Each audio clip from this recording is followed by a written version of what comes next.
부처님의 말씀. 한 생각이 1000개의 업을 만든다.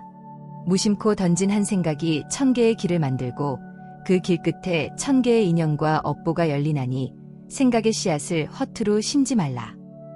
제1부 소리 없는 씨앗. 고요함. 세상의 모든 학자가 갈망하는 궁극의 경지이자 지혜의 샘물이 솟아나는 근원.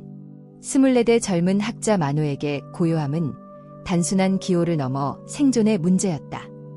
그의 온 생애, 아니 그의 가문 전체의 명운이 코앞으로 다가온 과거 시험에 달려 있었기 때문이다. 만호가 사는 아라냐 마을은 그 이름, 고요한 수행처, 과는 사뭇거리가 멀었다. 이른 새벽이면 닭 우는 소리, 개 짖는 소리가 잠을 깨웠고 해가 중천에 뜨면 저작거리의 활기찬 소음이, 해가 지면 주막의 취객들이 쏟아내는 객기가 온 마을을 채웠다. 하지만 이 모든 소리는 만호에게 그저 살아있는 세상의 배경음악일 뿐이었다. 그의 평온을 송두리째 뒤흔드는 소리는 오직 하나, 마을 동쪽 끝에서 쉴 새 없이 울려 퍼지는 대장간의 망치 소리였다. 캥, 캥, 캉, 츠. 대장장이 대철의 망치는 마치 심장을 가진 생물 같았다. 새를 두드리는 소리는 때로는 힘차게, 때로는 섬세하게, 때로는 분노한 듯 거칠게 온 마을의 공기를 진동시켰다. 마을 사람들에게 그 소리는 삶의 소리였다. 농부의 쟁기가 벼려지는 소리, 안악의 호미가 날카로워지는 소리, 어부의 작살이 벼려지는 소리. 대철의 망치 소리가 멈추는 날은 아라냐 마을의 생업이 멈추는 날과 같았다. 하지만 만호에게 그 소리는 저주였다. 그의 서재는 하필 대장간과 바람의 길목을 같이 쓰는 방향으로 나 있었다. 창호지를 닫고 솜으로 길을 틀어막아도 그 집요한 금소금은 뼈를 타고 들어와 그의 정신을 어지럽혔다. 특히 집중력이 극에 달해야 하는 오후가 되면 대철의 망치질은 더욱 기승을 부렸다. 대학의 심오한 구절을 곱씹으려 하면 캥 하는 소리가 글자를 흩어버렸고 중용의 중도를 깨우치려 하면 카앙 하는 갱음이 마음의 저울을 기울게 했다. 하아, 조금만, 정말 조금만 조용히 해준다면. 만호는 붓을 내려놓고 관자놀이를 꾹꾹 눌렀다. 창밖으로 보이는 대장간은 열기로 아지랑이가 피어오르고 있었다. 우통을 벗어젖힌 대철의 등은 땀과 검댕으로 번들거렸고 그의 팔뚝은 단련된 강철처럼 단단했다. 대철은 만호와 동갑이었지만 두 사람은 물과 기름처럼 다른 세상에 속해 있었다.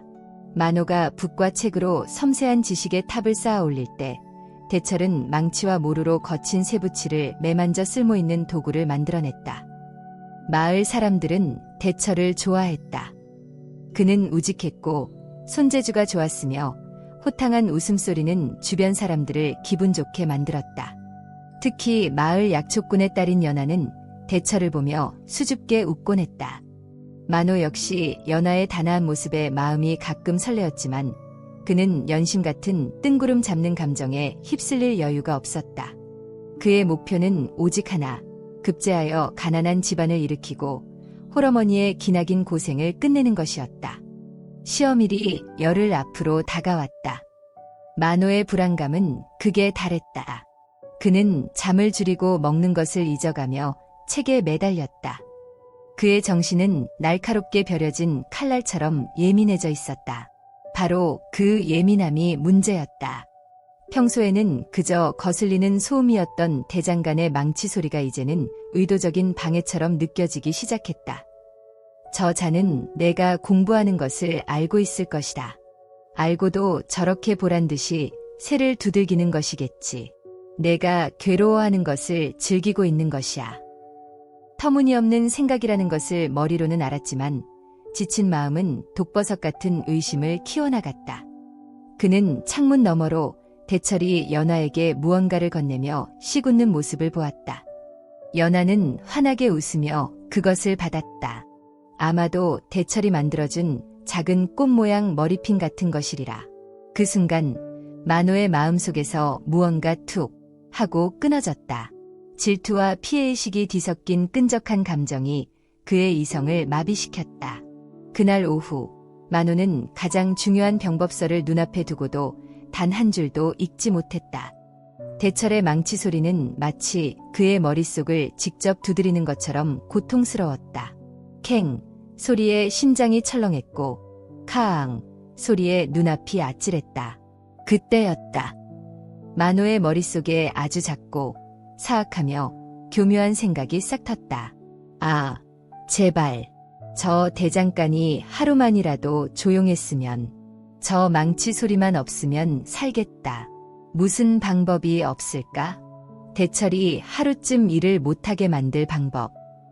그것은 스치듯 지나간 아기의 찬 바람 같은 생각이었다. 평소에 만호였다면 스스로를 꾸짖고 떨쳐버렸을 생각이었다. 하지만 극도의 스트레스와 피로에 젖은 그의 마음은 그 생각의 씨앗을 품어버렸다. 씨앗은 그의 지친 마음을 양분 삼아 순식간에 뿌리를 내리고 싹을 틔웠다. 어떻게? 만호의 머리가 빠르게 돌아가기 시작했다. 책을 외우던 명석한 두뇌가 처음으로 해로운 깨를 내기 위해 작동했다. 대철에게 직접 찾아가 싸울 수는 없었다. 힘으로도 입씨름으로도 그를 당해낼 재간이 없었다. 병이라도 나게 할까? 저주를 퍼부을까? 아니, 그런 비겁하고 허황된 짓은 학자의 도리가 아니었다. 만호는 우아하고 지적인 방법을 원했다. 자신의 손에는 피 한 방울 묻히지 않으면서 자연스럽게 대철의 망치가 멈추게 할 방법. 바로 그때 기회가 찾아왔다. 며칠 전 마을에 들른 외지 상인이 대철에게 큰 주문을 맡겼다는 소문이 떠올랐다. 상인은 개성으로 가는 길이었고 튼튼한 수레바퀴와 여러 개의 쇠상자가 필요하다고 했다. 그 상인 때문에 대철이 밤낮 없이 망치질을 하고 있다는 것도 만호는 알고 있었다. 그래, 그 상인이다. 만호는 붓을 놓고 자리에서 일어났다. 그는 오랜만에 서재를 나와 저작거리로 향했다. 상인은 마을에서 가장 큰 주막에 묵고 있었다. 만호는 주막 앞에서 서성이다가 마침 상인이 하인에게 무언가를 호통치며 나오는 것을 발견했다. 이런 멍청한 놈, 내가 문고리가 헐거우니 단단히 고쳐놓으라고 하지 않았느냐. 이러다 밤에 도둑이라도 들면 내가 책임질 것이야.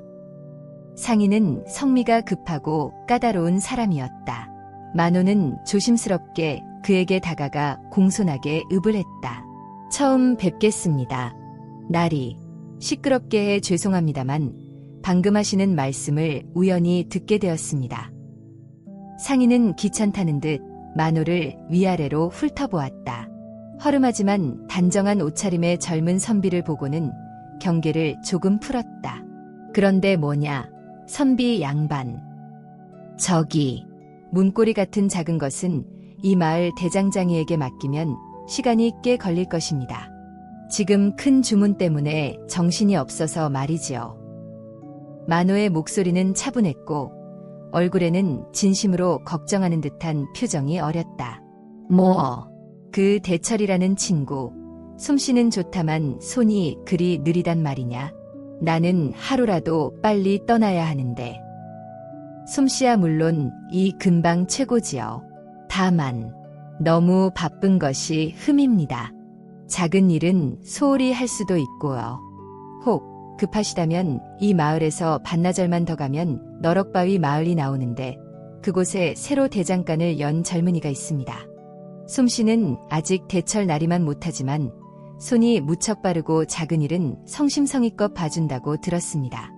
수레바퀴 축을 점검하거나 문고리를 다는 것 정도는 반시즌도 안 걸려 해결해 줄 겁니다. 그것은 완벽한 거짓말이었다. 너럭바위 마을에 대장간이 새로 생겼다는 이야기는 금시초문이었다. 하지만 상인은 외지인이었고 확인할 길이 없었다. 만호는 상인의 조급한 성격을 정확히 꿰뚫어 보았다. 무엇이 손이 빠른 젊은 친구가 있다고. 상인의 눈이 번뜩였다. 그는 대철에게 성금까지 치렀지만 자신의 수레를 빨리 손봐주지 않고 다른 큰일에만 매달리는 것 같아 속이 부글부글 끓던 참이었다. 게다가 주막 문고리 문제까지 겹치니 짜증이 머리끝까지 차올랐다. 그 친구 이름은 아는가? 죄송하지만 이름까지는. 다만 워낙 손이 빨라 번개손이라고들 부른다고 들었습니다. 만호는 즉석에서 별명까지 지어냈다. 그의 얼굴은 조금도 붉어지지 않았다. 오직 고요함을 되찾고 싶다는 욕망이 그의 모든 양심을 마비시킨 상태였다. 번개손이라. 허허, 그거 좋군. 알겠네. 선비 양반. 귀한 정보를 주어 고맙네. 아무래도 나는 그 번개손이를 찾아가 봐야겠어. 상인은 만호에게 고맙다는 인사를 하고는 급히 주막으로 들어가 짐을 챙기기 시작했다. 만호는 조용히 그 자리를 벗어나 자신의 서재로 돌아왔다. 그의 심장이 세차게 뛰고 있었다. 약간의 죄책감이 느껴졌지만 그는 곧 다가올 평화를 떠올리며 애써 그 감정을 억눌렀다. 나는 단지 정보를 주었을 뿐이다. 선택은 상인이 한 것이다. 그리고 대철에게도 아주 큰 손해는 아닐 거야. 그는 어차피 일감이 많으니까. 스스로를 합리화하며 책상에 앉았다. 그리고 한 시즌쯤 지났을까. 기적처럼 그의 귀를 괴롭히던 망치 소리가 뚝 그쳤다. 고요했다. 만호가 그토록 갈망하던 완벽한 정적이 서재를 감쌌다. 그는 깊은 안도의 한숨을 내쉬었다. 이제야말로 공부에 집중할 수 있었다. 그는 책을 펼쳤고 놀랍게도 그동안 이해되지 않던 구절들이 머릿속으로 쏙쏙 들어오기 시작했다. 그는 마치 신들린 사람처럼 밤늦도록 책을 읽고 글을 썼다. 그의 마음은 평온했고 세상은 그를 위해 침묵하는 것 같았다. 하지만 만호가 얻은 그 고요함의 대가는 그가 상상했던 것보다 훨씬 거대하고 끔찍한 형태로 아라냐 마을을 덮치기 시작했다. 그의 작은 생각 하나가 만들어낸 업보의 파문은 이제 막 첫 번째 물결을 일으켰을 뿐이었다. 첫 번째 파문, 대철의 절망. 상인은 정말로 떠나버렸다. 그는 대철에게 찾아가 성금을 돌려달라고 요구하지도 않았다. 그저 더 급한 일이 생겼다는 말만 남기고 하인들을 재촉해 너럭바위 마을 쪽으로 사라졌다. 대철은 어안이 벙벙했다. 그는 상인의 큰 주문을 위해 며칠 밤을 새웠고 외상으로 비싼 강철과 목탄을 잔뜩 들여놓은 상태였다.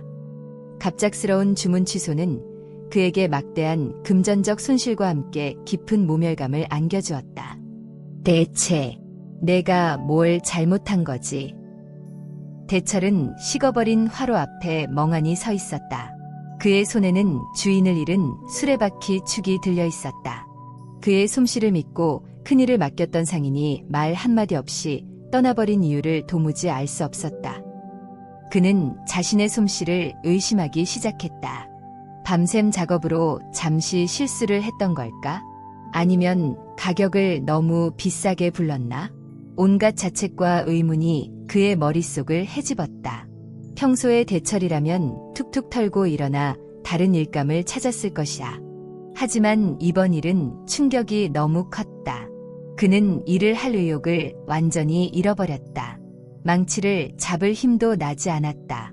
그는 대장간 문을 걸어 잠그고 주막으로 향했다. 평소에는 일과를 마친 뒤에나 막걸리 한 사발로 목을 축이는 것이 전부였던 그가 대낮부터 독한 소주를 들이켜기 시작했다. 만호는 창문 너머로 문 닫힌 대장간을 보며 만족스러운 미소를 지었다. 완벽한 고요함 속에서 그의 공부는 일취월장했다. 그는 대철이 주막에서 술을 마시고 있다는 소문을 들었지만 대수롭지 않게 여겼다. 하루 이틀 저러다 말겠지. 두 번째 파문, 엇갈린 인연. 대철이 술에 취해 비틀거리는 동안 마을 사람들의 일상에도 작은 균열이 생기기 시작했다. 밭을 갈아야 할 농부의 쟁기는 이가 빠진 채 대장간 문 앞에 놓여 있었고 고기잡이 나갈 어부의 작살은 끝이 무뎌진 채 주인을 기다렸다. 사람들은 처음에는 대철이 몸이 아픈가 싶어 걱정했지만 그가 주막에서 술주정을 부리고 있다는 소식이 퍼지자 하나둘씩 불평을 터뜨리기 시작했다. 아니, 저 친구가 왜 저런다지? 내일 모레 밭을 갈아야 하는데 큰일일세. 내 말이 갑자기 왜 저렇게 나태해졌는지 모르겠어. 한편 약초꾼의 딸 연아는 며칠 전부터 아버지를 졸라왔다. 절벽에만 자라는 희귀한 약초, 운무초를 캐러 가고 싶다는 것이었다. 운무초는 구하기 어려운 만큼 비싼 값에 팔렸고 연아는 그 돈으로 늙은 아버지에게 따뜻한 겨울옷이라도 한 벌 해드리고 싶었다. 하지만 운무초가 자라는 절벽은 몹시 위험해서 암벽을 탈 때 쓰는 특수한 쇠갈고리가 반드시 필요했다. 연아의 아버지는 낡은 쇠갈고리를 들고 대철의 대장간을 몇 번이나 찾아갔다. 날을 세우고 끝을 더 튼튼하게 보강해야만 안전하게 절벽을 탈 수 있었기 때문이다. 하지만 대장간 문은 굳게 닫혀 있었고 대철은 만취한 채 인사불성이었다. 아무래도 안 되겠다. 대철이가 정신을 차리려면 며칠은 더 걸릴 것 같구나. 운무초는 시기를 놓치면 금방 시들어버리니 그냥 이 낡은 갈고리로라도 다녀와야겠다. 조심하면 괜찮겠지. 연아는 불안한 마음에 아버지를 말렸지만 고집 센 아버지를 꺾을 수는 없었다. 결국 연아의 아버지는 무딘 쇠갈고리 하나에 의지한 채 이른 새벽, 안개 자욱한 절벽으로 향했다. 만호는 이 모든 사실을 까맣게 몰랐다. 그는 오직 책 속의 세상에만 빠져 있었다. 그의 귀에는 더 이상 망치 소리가 들리지 않았다. 대신 책장 넘어가는 소리와 붓이 종이에 스치는 소리만이 그의 세계를 채우고 있었다. 그는 완벽한 고요 속에서 지혜의 정수를 맛보고 있다고 착각했다. 세 번째 파문, 비명과 절규. 다음 날 정오, 만호가 맹자의 호연지기에 대한 구절에 깊이 몰입하고 있을 때였다. 갑자기 마을이 찢어질 듯한 비명소리로 소란스러워졌다. 사람 살려. 약초꾼 영감이 절벽에서 떨어졌소. 만호는 깜짝 놀라 창문을 열었다. 마을 사람들이 웅성거리며 산 쪽으로 달려가고 있었다. 잠시 후 몇몇 장정들이 피투성이가 된 연아의 아버지를 들것에 셔매고 황급히 내려왔다. 그의 곁에서는 연아가 넋이 나간 얼굴로 울부짖고 있었다. 아버지, 아버지, 눈 좀 떠보세요. 제발. 연아 아버지의 상태는 심각했다. 그는 절벽을 오르던 중 낡은 쇠갈고리가 바위 틈에서 빠지면서 아래로 굴러떨어졌다고 했다. 다행히 나뭇가지에 걸려 목숨은 건졌지만 다리가 부러지고 머리를 심하게 다쳐 의식이 오락가락했다. 마을은 순식간에 아수라장이 되었다. 마을 의원은 이런 중상을 치료할 능력이 없었다. 당장 읍내에 큰 의원을 모셔와야 했다. 하지만 읍내까지는 말을 타고도 꼬박 반나절이 걸리는 거리였다. 환자를 옮기려면 튼튼하고 덜컹거림이 적은 수레가 필요했다. 마을 사람들이 다급하게 수레를 찾아 나섰다. 하지만 농부들의 수레는 낡고 삐걱거려서 중환자를 싣고 험한 산길을 넘기에는 무리였다. 바로 그때 누군가가 외쳤다. 그래, 그 외지 상인이 쓰던 수레. 그 수레가 아주 튼튼하고 좋았지. 대철이가 손봐주기로 했던 그 수레 말이야. 사람들의 시선이 일제히 대장간으로 향했다. 하지만 대장간은 여전히 잠겨 있었고 그 튼튼한 수레는 이미 상인과 함께 사라진 뒤였다. 술기운에 몽롱해 있던 대철도 이 소란에 잠이 깼다. 그는 비틀거리며 밖으로 나왔다가 피투성이인 연아의 아버지와 울부짖는 연아를 보고는 머리를 얻어맞은 듯 정신이 번쩍 들었다. 이게 어찌된 일인가. 한 농부가 그를 발견하고는 버럭 소리를 질렀다. 자네가 술에 취해 대장간 문을 닫아 걸지만 않았어도 이런 일은 없었을 걸세. 연화 아버지가 쇠갈고리 좀 손봐달라고 몇 번이나 찾아왔는데 자네가 문을 열어주지 않아서 그 낡은 걸 들고 갔다가 변을 당한 게 아닌가. 뭐라고. 대철의 얼굴이 새하얗게 질렸다. 자신이 술에 취해 외면했던 몇 번의 노크 소리가 연화 아버지의 목숨을 앗아갈 뻔했다는 사실을 깨달았다. 설상가상으로 자신이 놓쳐버린 그 상인의 수레가 지금 가장 절실하게 필요하다는 사실까지 알게 되자 그는 땅바닥에 주저앉아 머리를 감싸 쥐었다. 자신의 나태와 절망이 끔찍한 비극을 낳은 것이다. 네 번째 파문. 침묵의 무게. 만호는 서재 창문가에 선 채 이 모든 광경을 얼어붙은 듯 지켜보고 있었다. 그의 귀에는 더 이상 고요함이 들리지 않았다. 대신 연하의 처절한 울음소리, 사람들의 다급한 고함소리, 대철의 괴로운 신음소리가 그의 고막을 찢고 들어왔다. 처음에는 그저 남의 불행일 뿐이라고 생각했다. 안타까운 일이군. 하지만 나와는 상관없어. 그의 이성은 필사적으로 그렇게 외쳤다. 하지만 그의 마음속 가장 깊은 곳에서 그가 외면하려 했던 진실의 목소리가 섬광처럼 터져나왔다. 아니, 상관 있어. 모든 것이 나로부터 시작되었어.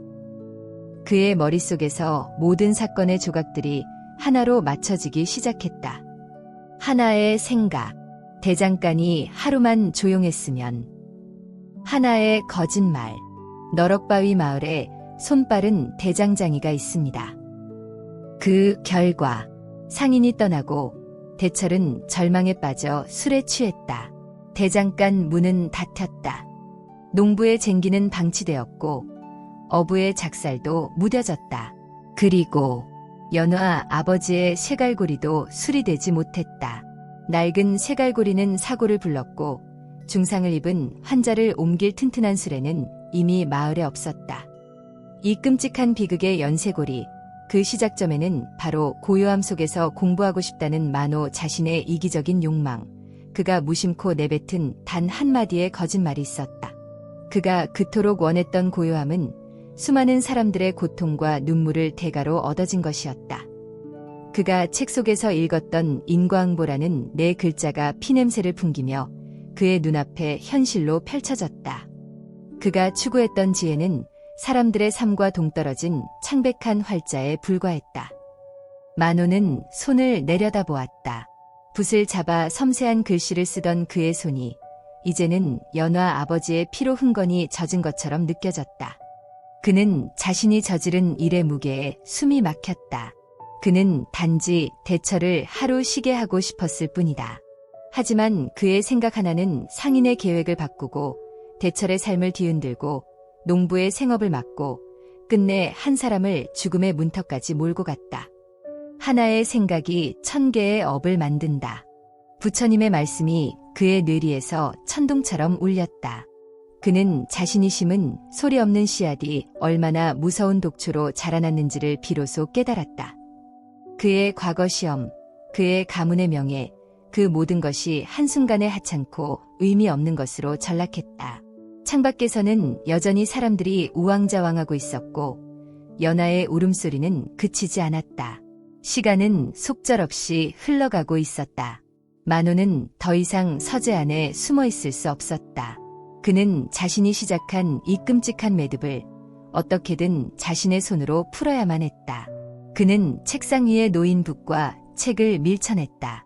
그리고 굳게 닫혀있던 서재의 문을 열고 자신이 만들어낸 비극의 한복판으로 걸어나갔다. 그의 학자로서의 삶은 끝났고 이제 속죄자로서의 새로운 길이 그의 앞에 놓여 있었다. 제2부 속죄의 가시밭길. 만호가 서재의 문을 열고 밖으로 나섰을 때 세상은 그가 알던 세상이 아니었다. 불과 몇 시간 전까지 그의 세계를 이루고 있던 고요함은 산산조각 나 있었다. 그 자리를 대신한 것은 혼돈과 고통의 아우성이었다. 사람들의 다급한 발소리, 공포에 질린 외침, 그리고 그 모든 소음을 꿰뚫는 연하의 애끓는 통곡 소리가 만호의 심장을 난도질했다. 그는 본능적으로 소리의 근원지를 향해 발걸음을 옮겼다. 마을 광장 한가운데 사람들이 구름처럼 몰려 있었다. 그 중심에는 간이 들것에 누운 채 미동도 없는 연화의 아버지가 있었다. 그의 이마에서는 피가 흘러 흙바닥을 적시고 있었고 한쪽 다리는 기괴한 각도로 꺾여 있었다. 만호는 책에서 인체의 골격에 대해 읽은 적이 있었다. 그는 저 다리가 다시는 예전처럼 걷지 못할 수도 있다는 것을 직감했다. 연하는 아버지의 손을 붙잡고 울부짖고 있었다. 아버지, 제발 정신 좀 차리세요. 제가 잘못했어요. 제가 운무초 따러 가자고 조르지만 않았어도. 아버지, 그녀의 목소리는 이미 다 쉬어 갈라져 있었다. 그 모습을 보는 순간 만호는 심장이 얼어붙는 것 같았다. 연하의 자책은 날카로운 비수가 되어 그의 양심을 찔렀다. 아니야, 연하 낭자. 그대의 잘못이 아니오. 모든 것은 나로부터 시작되었소. 차마 입 밖으로 내지 못한 말이 그의 목구멍에서 돌덩이처럼 맴돌았다. 사람들의 분노는 엉뚱한 곳으로 향하고 있었다. 광장 한쪽 구석에 멍하니 주저앉아 있는 대철에게로 한 안악이 손가락질하며 소리쳤다. 이 모든 게 저 게으름뱅이 대장장이 때문이야. 멀쩡히 일 잘하다가 갑자기 왜 술에 빠져가지고는. 연화 아비가 그렇게 문을 두드릴 때는 못 들은 척하더니 이제 와서 저 꼴을 보라지. 맞아. 저놈이 쇠갈고리만 제때 손봐줬어도 이런 일은 없었어. 마을 사람들의 비난은 거친 파도처럼 대철에게 쏟아졌다. 대철은 고개를 들지 못했다. 그의 얼굴은 술기운과 창백함, 그리고 극심한 죄책감으로 뒤범벅되어 있었다. 그는 아무런 변명도 하지 못했다. 그 자신도 모든 것이 자기 탓이라 믿고 있었기 때문이다. 왜 상인이 떠났는지, 왜 자신이 그토록 무력감에 빠졌는지, 그 근본적인 이유는 알지 못한 채 눈앞에 벌어진 끔찍한 결과만을 자신의 업보로 받아들이고 있었다. 그의 단단했던 어깨는 한없이 움츠러들어 있었다. 바로 그 순간이었다. 만호가 군중을 해치고 앞으로 나섰다. 그의 등장에 사람들은 의아한 표정을 지었다. 늘 서재에 틀어박혀 있던 창백한 선비가 이 아수라장의 모습을 드러낸 것이 생경했기 때문이다. 만호는 사람들의 시선을 애써 외면한 채 곧장 대철의 앞으로 걸어갔다. 그리고는 모두가 보는 앞에서 흙먼지가 이는 바닥에 무릎을 꿇었다. 광장에 순간적인 정적이 흘렀다. 사람들은 눈을 의심했다. 장차 나라의 동량이 될지도 모를 학자가 천하다면 천한 대장장이 앞에서 무릎을 꿇다니. 대철조차 놀라 고개를 번쩍 들었다. 만호는 떨리는 목소리로 하지만 모두가 들을 수 있도록 똑똑히 말했다. 모두 제 잘못입니다. 웅성거림이 파도처럼 번져나갔다. 저 선비가 지금 뭐라고 하는 거야? 미쳤나 봐. 공부에 미쳤어. 만호는 아랑곳하지 않았다. 그는 고개를 깊이 숙인 채 말을 이었다. 그의 목소리는 죄의 무게에 짓눌려 있었지만 진실을 향한 마지막 용기를 쥐어짜내고 있었다. 대철은 아무 잘못이 없습니다. 그가 갑자기 일을 놓고 술을 마시게 된 것은 모두 저 때문입니다. 만호는 숨을 한 번 고르고 그날 오후에 있었던 모든 일을 털어놓기 시작했다. 자신의 이기적인 마음에서 시작된 작은 생각의 씨앗부터. 저는 과거 시험을 앞두고 있었습니다. 대철의 망치 소리가 제 공부를 방해한다고 생각했습니다. 그 소리만 없으면 좋겠다고 아주 못된 생각을 품었습니다. 사람들은 숨을 죽였다. 이야기의 전개를 이해할 수 없었지만 만호의 처절한 음성에 압도당했다. 며칠 전 우리 마을에 들렀던 개성상인을 기억하십니까? 대철에게 큰 주문을 맡겼던 그 상인 말입니다. 저는 그 상인에게 거짓을 고했습니다. 만호는 주먹을 꽉 쥐었다. 손톱이 손바닥을 파고드는 아픔이 느껴졌지만 심장을 도려내는 듯한 고통에 비하면 아무것도 아니었다. 저는 상인에게 대철이 너무 바빠서 작은 일은 소홀히 할 것이라고 말했습니다. 그리고 이 마을에서 조금만 더 가면 너럭바위 마을이라는 곳에 번개손이라는 아주 손빠른 대장장이가 있으니 그를 찾아가 보라고 했습니다. 번개손이 누군가 중얼거렸다. 너럭바위 마을에 대장간이 있다는 소리는 들어본 적도 없었다. 사람들은 그제야 만호의 말이 무슨 뜻인지 어렴풋이 깨닫기 시작했다. 번개손이라는 대장장이는 세상에 존재하지 않습니다. 제가 그 자리에서 꾸며낸 이름입니다. 제 거짓말에 속은 상인은 대철에게 맡겼던 주문을 취소하고 곧바로 마을을 떠났습니다. 대철은 아무런 이유도 모른 채 갑작스럽게 큰 손해를 입고 자신의 솜씨에 대한 자책감에 빠져 이를 놓았던 것입니다. 진실이 밝혀지는 순간 광장의 공기는 얼음장처럼 차가워졌다. 사람들의 시선이 경악과 불신에 휩싸여 만호에게로 향했다. 그 곱상한 얼굴 뒤에 그런 시커먼 속내가 숨어 있었을 줄은 꿈에도 몰랐다. 분노의 화살은 이제 대철이 아닌 만호를 겨누기 시작했다. 세상에 저런 음흉한 자를 봤나. 글만 읽으면 뭘 해. 사람의 도리를 모르는데. 대철은 망연자실한 표정으로 만호를 바라보았다. 모든 의문이 한꺼번에 풀렸다. 상인이 왜 그렇게 갑자기 떠났는지, 왜 자신이 그토록 허망했는지, 그 모든 것이 눈앞에 이 젊은 학자가 꾸민 일 때문이었다. 배신감과 분노가 치밀어 올랐지만 동시에 자신을 짓누르던 죄책감의 일부가 벗겨지는 기묘한 해방감도 느껴졌다. 그는 지금 자신이 어떤 표정을 지어야 할지 알 수 없었다. 만호는 쏟아지는 비난을 온몸으로 받아내며 힘겹게 몸을 돌려 울고 있는 연화를 향해 다시 무릎을 꿇었다. 연화 낭자, 1000번 만번 죽어 마땅한 죄를 지었습니다. 저의 이기적인 생각 하나가 결국 낭자의 아버님을 이 지경으로 만들었습니다. 제가 튼튼한 수레를 마을에서 쫓아냈고 제가 대철의 망치를 멈추게 하여 세갈고리가 수리되지 못하게 만들었습니다. 이 모든 비극의 씨앗은 바로 접니다. 그는 이마가 땅에 닿도록 머리를 조아렸다. 저를 매우 치셔도 좋고 욕을 하셔도 좋습니다. 하지만 부디 아버님을 살릴 기회를 주십시오. 제가 어떻게든 책임을 지겠습니다. 연하는 울음을 그치고 붉게 충혈된 눈으로 만호를 쏘아보았다. 그녀의 눈에는 슬픔과 함께 깊은 경멸과 분노가 서려 있었다. 하지만 그녀는 아무 말도 하지 않았다. 지금은 원망을 쏟아낼 시간조차 아까웠다. 아버지는 당장이라도 숨이 넘어갈 듯 가쁜 숨을 몰아쉬고 있었다. 만호는 자리에서 일어났다. 그리고는 자신의 집으로 달려갔다. 잠시 후 그는 어머니가 평생을 모아 장롱 깊숙이 숨겨두었던 돈주머니를 들고 나왔다.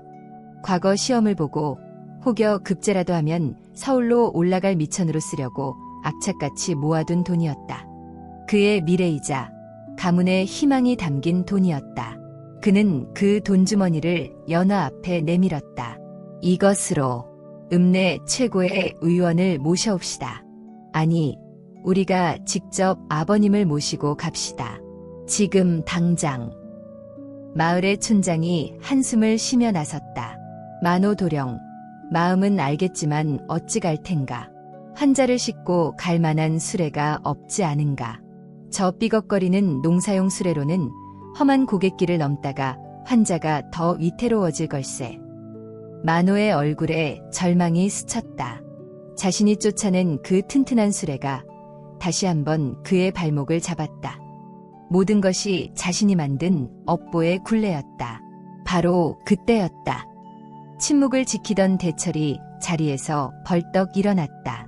그는 만호의 멱살이라도 잡을 것처럼 성큼성큼 다가왔다. 사람들은 숨을 죽였다. 마른 장작 같은 만호는 대철의 주먹 한 방이면 그대로 쓰러질 터였다. 하지만 대철의 손은 만호의 멱살이 아닌 촌장이 가리킨 낡은 수레로 향했다. 그는 수레의 바퀴를 발로 툭툭 차보고 짐칸의 널빤지를 손으로 뜯어보며 상태를 살폈다. 그의 눈빛은 더 이상 절망에 취한 술꾼의 눈이 아니었다. 다시 예전에 불꽃과 새를 다루던 대장장이의 날카로운 눈빛으로 돌아와 있었다. 한참 동안 수레를 살피던 대철이 만호를 돌아보며 으르렁거리듯 말했다.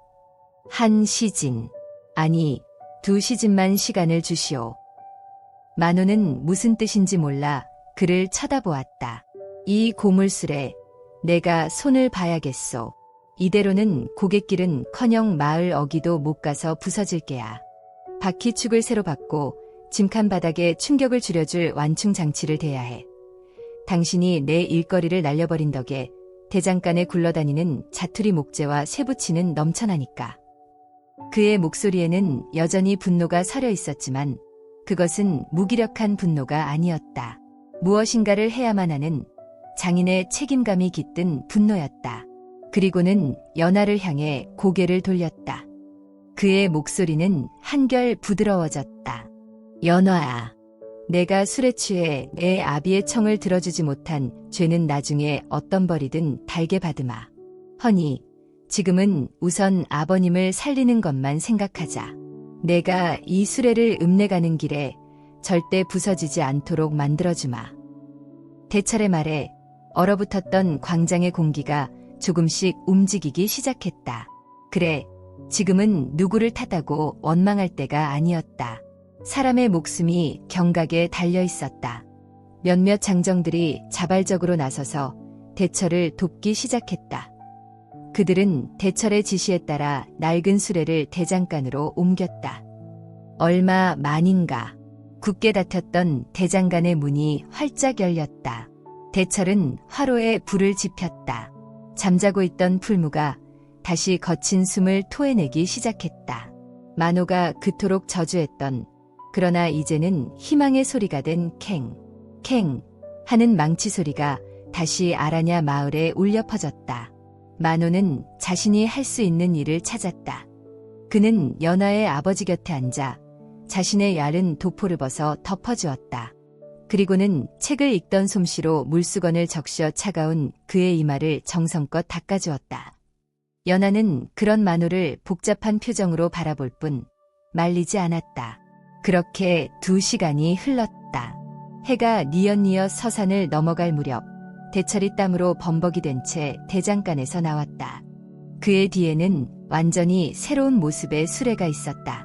낡은 바퀴는 단단한 쐐기로 보강되었고 짐칸 바닥에는 집단과 부드러운 가죽이 여러 겹 깔려 있었다. 수레의 삐걱거림을 잡기 위해 연결 부위마다 기름칠이 되어 반들거렸다. 그것은 더 이상 짐수레가 아니라 환자를 위한 침대였다. 대철이 만호를 보며 말했다.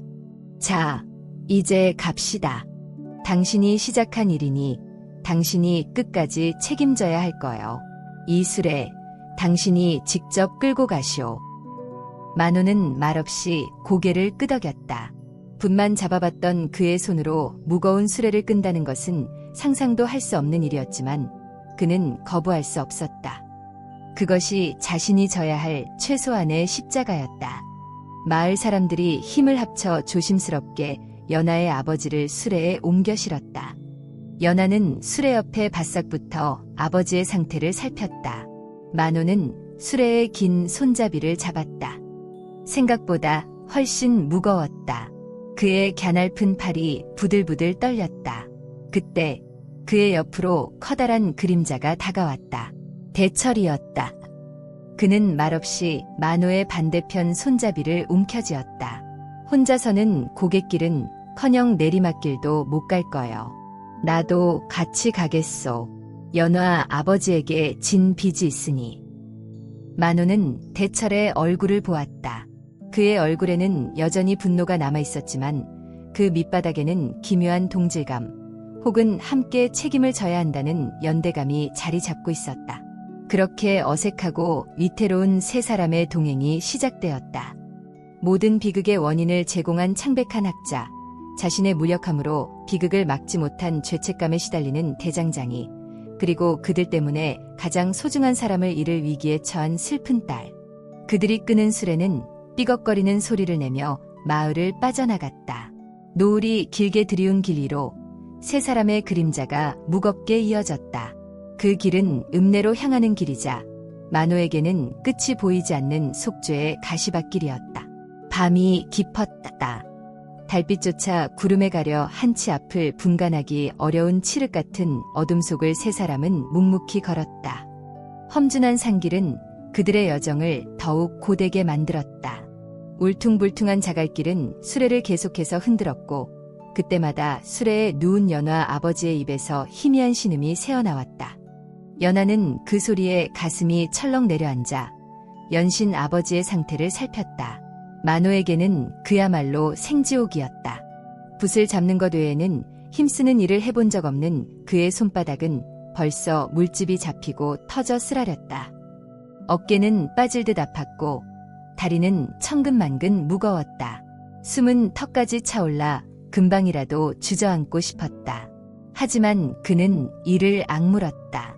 옆에서 묵묵히 그러나 자신보다 훨씬 힘있는 걸음으로 수레를 끄는 대처를 보며 그리고 고통스러워하는 연화 아버지의 신음을 들으며 그는 멈출 수 없었다.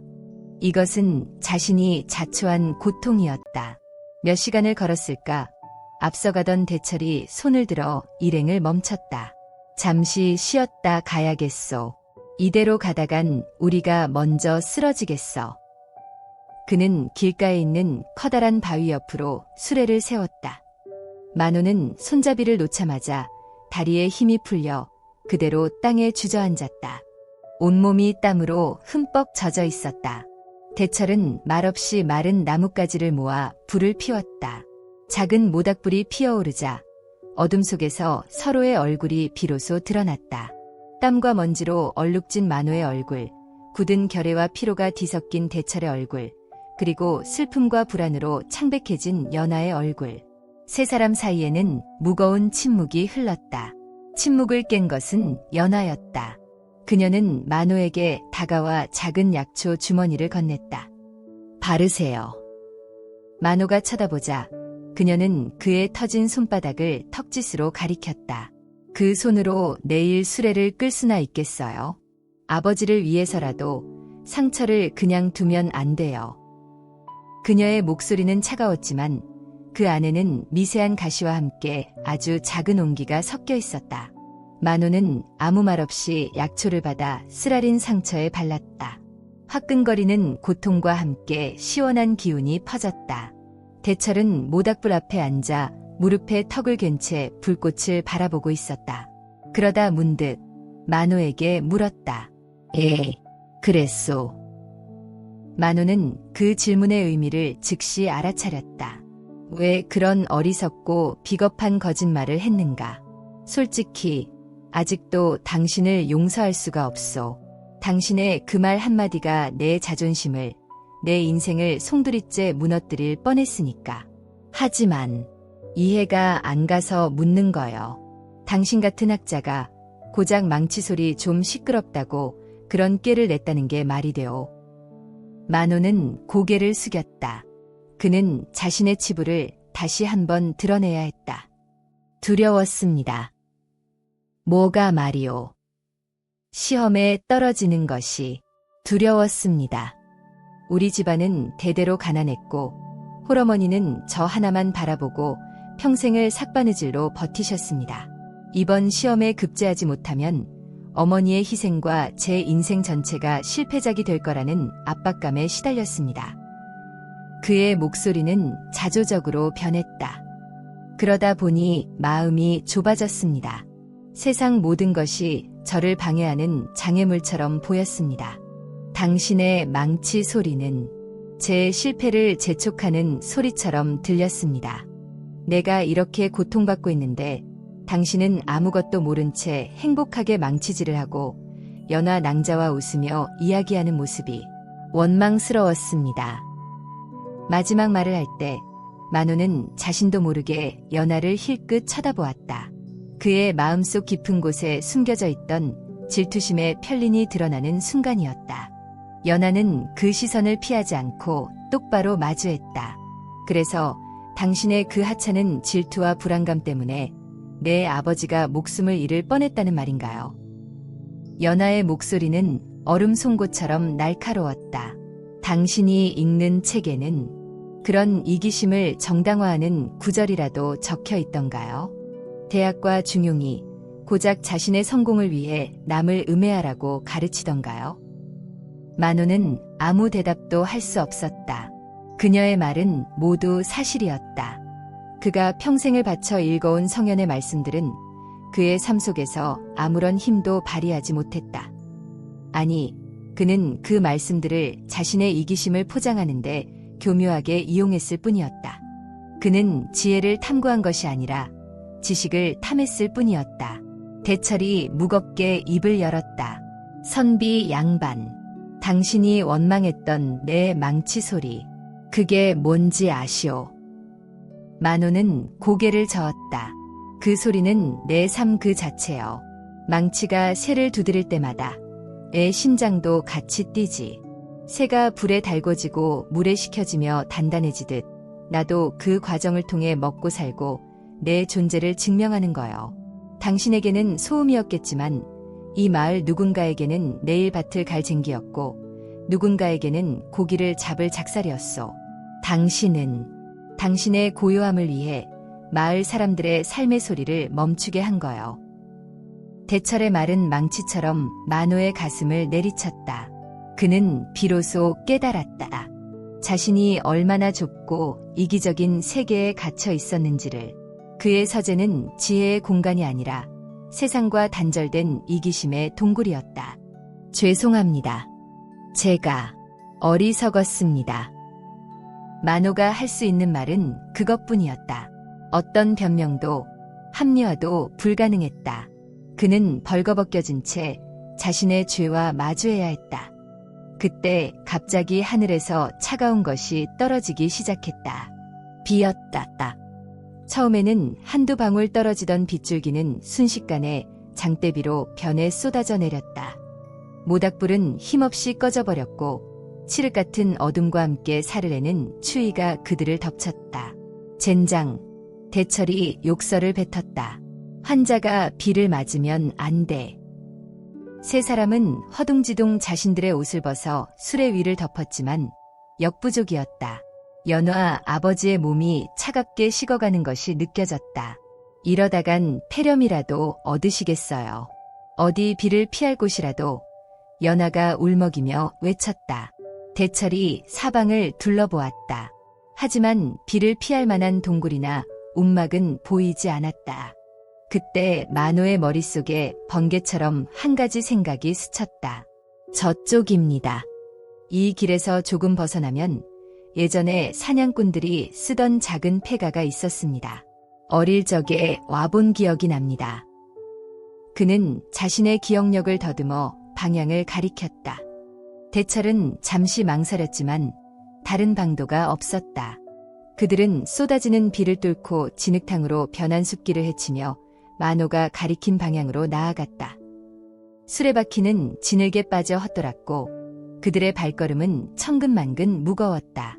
만호는 터진 손바닥의 고통도 잊은 채 오직 수레를 밀고 끄는 데 온 힘을 쏟았다. 이번에야말로 자신의 지식, 기억, 이 누군가를 살리는데 쓰이기를 간절히 바랐다. 얼마나 헤맸을까. 그들의 눈앞에 덩굴로 뒤덮인 낡은 오두막이 나타났다. 지붕은 반쯤 무너져 내렸지만 다행히 한쪽 구석은 비를 피할 만한 공간이 남아있었다. 그들은 녹초가 된 몸을 이끌고 오두막 안으로 들어갔다. 안은 춥고 습했지만 적어도 비는 피할 수 있었다. 그들은 조심스럽게 연하의 아버지를 가장 마른 자리에 눕혔다. 하지만 비를 맞은 탓인지 그의 상태는 더욱 나빠 보였다. 온몸이 불덩이처럼 뜨거웠고 숨소리는 더욱 거칠어졌다. 연하는 거의 패닉 상태에 빠졌다. 안 돼. 아버지가 열이 너무 심해요. 이대로는 읍내에 가기도 전에. 대철도 안절부절 못하며 말은 침만 삼켰다. 힘쓰는 일에는 이골이 났지만 사람을 살리는 일에는 문외한이었다. 그때 침착함을 잃지 않은 것은 만호였다. 그는 서재에서 의서를 읽었던 기억을 되살렸다. 열을 내려야 합니다. 몸을 따뜻하게 해서 땀을 내게 해야 합니다. 그는 대철에게 말했다. 대철공, 죄송하지만 젖은 나무라도 어떻게든 불을 피워주실 수 있겠습니까? 당신의 기술이 필요합니다. 그리고 연하에게는 연하 낭자, 낭자는 약초에 대해 잘 아시지 않습니까? 혹시 이 근처에 해열에 도움이 되는 약초가 있을까요? 만호의 침착한 지시에 혼란스러워하던 두 사람도 정신을 차렸다. 대철은 투덜거리면서도 밖으로 나가 마른 나무 속살을 찾아 능숙하게 불 피울 준비를 했다. 연화도 아버지에게서 배운 약초 지식을 떠올리며 오두막 주변에서 비를 맞고 자라는 식물들을 살폈다. 잠시 후 대철의 기술 덕분에 오두막 안에 작은 모닥불이 다시 피어올랐다. 연화는 다행히도 해열 작용이 있는 쥐오줌 풀뿌리를 몇 개 찾아냈다. 만호는 그것을 받아 돌로 찌은 뒤 자신의 물주머니에 남은 마지막 깨끗한 물과 섞어 연화의 아버지에게 조금씩 흘려넣었다. 세 사람은 밤새 한숨도 자지 못하고 환자 곁을 지켰다. 대철은 쉴 새 없이 불을 돌봤고 만호와 연화는 교대로 물수건을 갈아주며 열을 식혔다. 이기적인 학자, 무뚝뚝한 대장장이, 슬픔에 잠긴 딸, 어울리지 않는 세 사람은 생명이라는 하나의 목표 앞에서 처음으로 완벽한 협력을 이루어냈다. 동이 틀 무렵 기적처럼 연화 아버지의 열이 내리기 시작했다. 거칠던 숨소리도 한결 부드러워졌다. 뜬 눈으로 밤을 새운 세 사람의 얼굴에 안도의 빛이 스쳤다. 비가 그친 숲속으로 아침 햇살이 비쳐들었다. 대철이 수레를 점검하러 밖으로 나갔을 때 오두막 안에는 만호와 연화 단둘이 남았다. 어색한 침묵이 흘렀다. 먼저 입을 연 것은 연화였다. 고마워요. 만호는 고개를 들었다. 어젯밤 당신이 아니었다면 아버지는 정말 위험했을 거예요. 당신의 그 잘난 책 지식이 처음으로 사람을 살리는 데 쓰였네요. 목소리는 여전히 쌀쌀맞았지만 더 이상 예전 같은 날카로운 경멸은 담겨 있지 않았다. 만호는 씁쓸하게 웃었다. 그 책 지식 때문에 이 모든 일이 시작되었으니 당연한 일을 했을 뿐입니다. 저는 낭자와 낭자의 아버님께 평생을 속죄하며 살아도 모자랄 겁니다. 그는 진심을 담아 말했다. 과거 시험은 이제 저에게 아무 의미가 없습니다. 설령 급제한다 해도 사람의 목숨보다 귀한 벼슬은 없을 테니까요.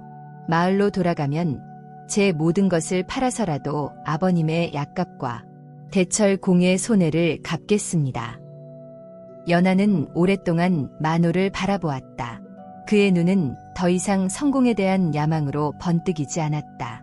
깊은 죄책감과 함께 이전에는 볼 수 없었던 진실한 인간적인 고뇌가 담겨 있었다. 내 아버지는 평생 약초를 캐며 살아오셨어요. 아버지는 늘 말씀하셨죠. 세상에 쓸모없는 풀은 없다. 독초도 잘 쓰면 약이 되고 약초도 잘못 쓰면 독이 된다고요. 당신의 지식도 마찬가지가 아니었을까요? 당신의 마음이 독을 품었을 때는 남을 해치는 흉기가 되었지만 속죄의 마음을 품으니 사람을 살리는 약이 되었어요. 연하의 말은 만호의 가슴에 깊은 울림을 남겼다. 하나의 생각. 그 생각이 독을 품으면 1000개의 업보를 만들고 선의를 품으면 1000개의 생명을 살릴 수도 있는 것일까. 그때 밖에서 대철의 다급한 목소리가 들려왔다. 큰일 났소. 이리 좀 와보시오. 만호와 연하는 깜짝 놀라 밖으로 달려나갔다. 대철은 수레 옆에 서서 망연자실한 표정으로 길 저쪽을 가리키고 있었다. 그들이 밤새 헤쳐온 숲길은 간밤의 폭우로 완전히 망가져 있었다. 커다란 바위와 쓰러진 나무들이 길을 막고 있었고 곳곳이 진흙 구덩이로 변해 있었다. 수레가 도저히 지나갈 수 없는 상태였다. 설상가상으로 길 저편 숲속에서 부스럭거리는 소리와 함께 험상궂은 인상의 산의 서너 명이 모습을 드러냈다. 그들의 손에는 녹슨 칼과 몽둥이가 들려 있었다. 그들은 이 산을 근거지로 삼는 산적들이었다. 고립된 오두막, 지친 여행자, 그리고 환자. 산적들에게는 더할 나위 없이 좋은 먹잇감이었다. 산적 중 우두머리로 보이는 자가 음흉하게 웃으며 다가왔다. 이런 굳은 날에 행제를 만났군. 얌전히 가진 것 다 내놓으시지. 그러면 목숨만은 살려주겠다.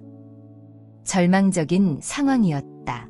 대철이 앞으로 나서며 만호와 연하를 등 뒤로 보호했다. 그의 손에는 수레를 고칠 때 쓰던 무거운 쇠망치가 들려 있었다. 하지만 상대는 셋 승산이 없는 싸움이었다. 만호의 머리가 빠르게 회전했다.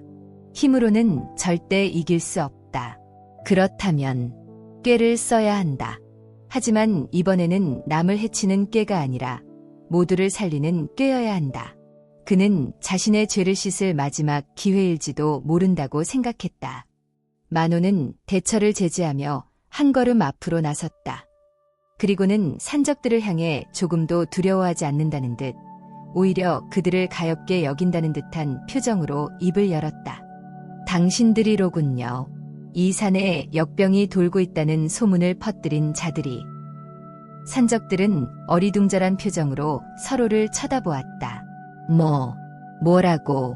역병. 이 미친 선비 놈이 뭘 잘못 먹었나?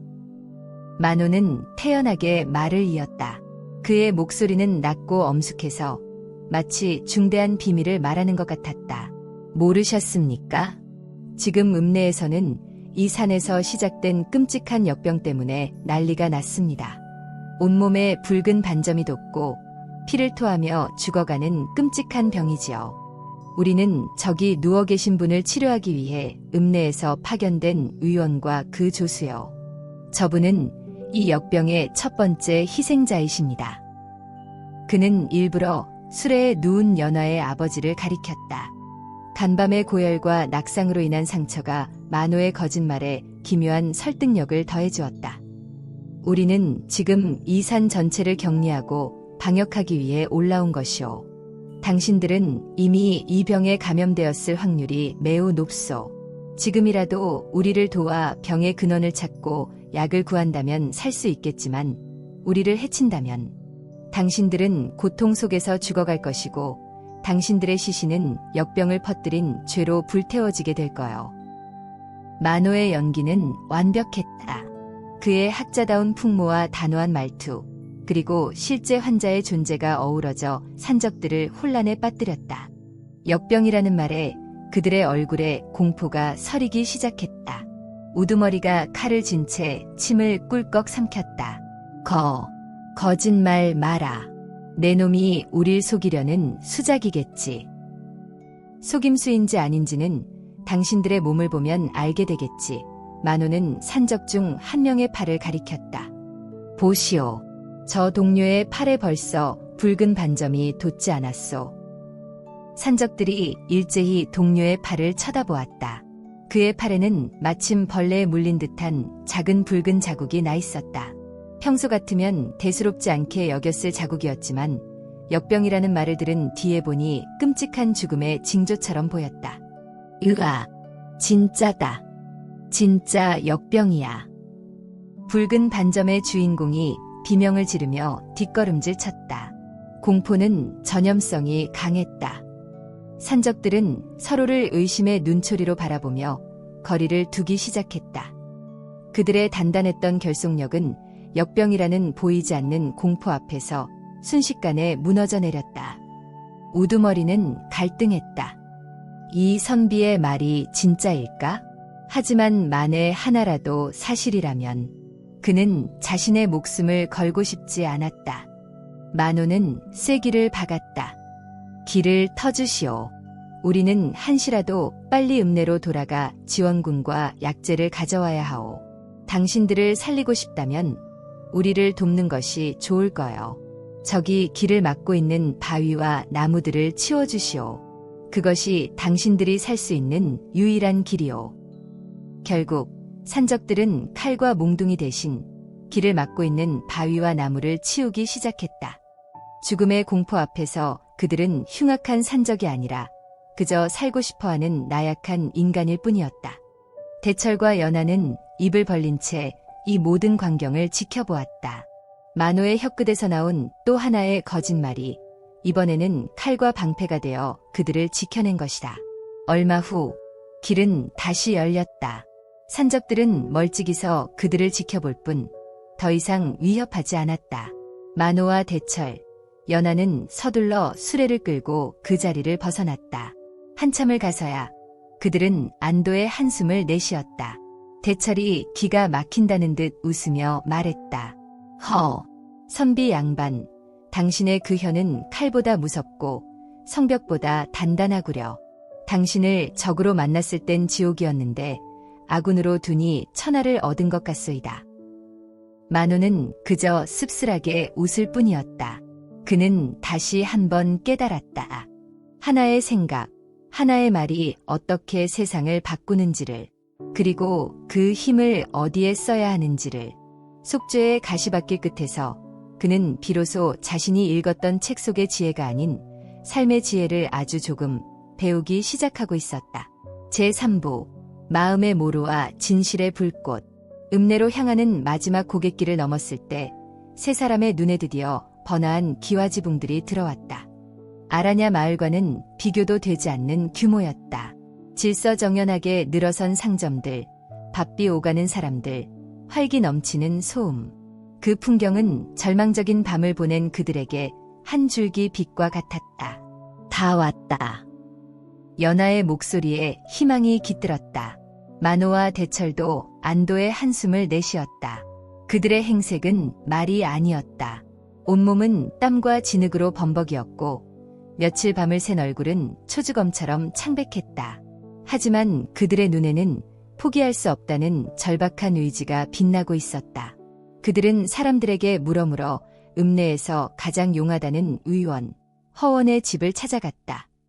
허 의원은 대대로 의술을 펼쳐온 명망 높은 가문의 후손으로 까다롭고 진료비가 비싸기로도 유명했지만 그 실력만큼은 타의 추종을 불허한다고 했다. 그의 집은 읍내에서도 가장 크고 위험 있는 기와집이었다. 높다란 대문 앞에서 만호는 잠시 주눅이 들었지만 수레에 누워 희미하게 숨을 쉬는 연화 아버지를 보며 마음을 다잡았다. 대철이 육중한 대문을 두드렸다. 잠시 후 하인으로 보이는 중년 사내가 문을 열고 그들을 위아래로 훑어보았다. 그의 눈에는 노골적인 경멸이 서려 있었다. 무슨 행차시오. 보다시피 우리 나리댁은 거지들에게 적선하는 곳이 아니오. 만호가 앞으로 나서며 공손하게 말했다. 사람이 다쳐서 왔습니다. 이독하니 부디 허 의원님을 뵙게 해주십시오. 하인은 코웃음을 쳤다. 우리 나리가 아무나 봐주시는 분인 줄 아시오? 댁들 행색을 보니 진료비는 고사하고 약값이나 치를 수 있겠소. 썩 물러가시오. 하인이 문을 닫으려는 순간 대철이 거대한 손으로 문을 막았다. 그의 눈이 이글거렸다. 사람 목숨이 경각에 달렸는데 돈 타령부터 하는 법이 어디 있나. 의원 나오라 하시오. 대철의 우렁찬 목소리에 안에서 소란을 들었는지 점잖은 목소리가 들려왔다. 무슨 소란이냐. 들여보내라. 하인은 못마땅한 표정으로 문을 열었고 세 사람은 조심스럽게 수레를 끌고 넓은 마당으로 들어섰다. 대청마루에는 백발이 성성하지만 형형한 눈빛을 지닌 노인이 앉아 있었다. 허 의원이었다. 그는 차를 마시며 그들을 차갑게 관망하고 있었다. 환자를 보아하니 상태가 매우 위중하군. 산에서 굴렀는가? 만호가 다급하게 대답했다. 예, 의원님. 절벽에서 떨어져 다리가 부러지고 머리를 심하게 다쳤습니다. 엎친 데 덮친 격으로 비까지 맞아 열이 심합니다. 부디 살펴주십시오. 허 의원은 찻잔을 내려놓고 천천히 환자에게 다가왔다. 그는 연화 아버지의 맥을 짚고 눈꺼풀을 뒤집어보고 꺾인 다리를 살폈다. 그의 얼굴이 점점 심각해졌다. 쯧쯧. 너무 늦었어. 이미 상처에 파상풍 기운이 돌기 시작했고 뇌 안에도 피가 고였을 수 있다. 다리는 뼈가 아주 조각이 났구나.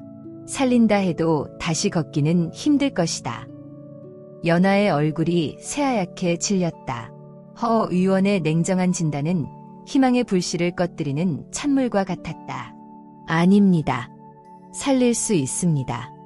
의원님은 명의시지 않습니까? 제발, 제발 아버지를 살려주세요. 연하가 울며 애원했다. 허 의원은 무표정한 얼굴로 그녀를 바라보다가 만호와 대철에게로 시선을 돌렸다. 치료를 한다 해도 장담할 수 없다. 그리고 약재 또한 구하기 힘든 것들이 많이 필요할 게야. 감당할 수 있겠는가? 만호는 품에서 어머니의 피땀이 서린 돈주머니를 꺼내 보였다. 돈은 얼마든지 드리겠습니다. 이것으로 부족하다면 제 집과 책이라도 모두 팔아서 마련하겠습니다. 제발 목숨만 살려주십시오. 허 의원은 돈주머니를 흘끗 보고는 다시 만호의 얼굴을 찬찬히 뜯어보았다. 자네, 관상을 보니 글 읽는 선비로구나. 어느 마을에서 왔는가? 아라냐 마을에서 왔습니다. 그 순간 허 의원의 눈썹이 꿈틀했다. 아라냐 마을이라는 말에 그의 표정이 미묘하게 변했다. 아라냐 마을이라. 며칠 전에 그 마을에서 온 상인 하나가 내게 와서 하소연을 하더군. 만호의 심장이 쿵 하고 내려앉았다. 대철과 연화도 긴장한 표정으로 허 의원을 바라보았다. 그 상인 말로는 아라냐 마을에 아주 질 나쁜 사기꾼 선비와 게으르고 실력 없는 대장장이가 있다더군. 그 선비 놈의 거짓말에 속아 수레를 맡겼다가 시간과 돈만 날리고 결국 아무것도 없는 너럭바위 마을까지 가서 헛걸음만 했다고 분통을 터뜨렸지. 허 의원의 차가운 시선이 만호와 대철에게 번갈아 꽂혔다. 그 상인이 묘사한 인상착의가 바로 자네들과 똑같구나. 맞는가? 세상에 이런 우연이. 만호가 만들어낸 업보의 파문이 그들이 마지막 희망을 걸었던 이곳까지 먼저 당도해 있었던 것이다. 그가 쏘아올린 거짓의 화살이 부메랑이 되어 정확히 그의 뒤통수를 내리친 순간이었다. 대철은 얼굴이 시뻘개져서 소리쳤다. 그 상인 놈이 뭐라고 짓거린 겁니까? 내 솜씨가 어쨌다고. 그리고 이 친구가 사기꾼이라니요. 대철은 자신도 모르게 만호를 변호하고 있었다. 비록 만호의 거짓말 때문에 모든 일이 시작되었지만 지난 이틀간 함께 죽을 고비를 넘기며 그에 대한 인식이 바뀌어 있었기 때문이다. 하지만 허 의원은 요지부동이었다. 시끄럽다.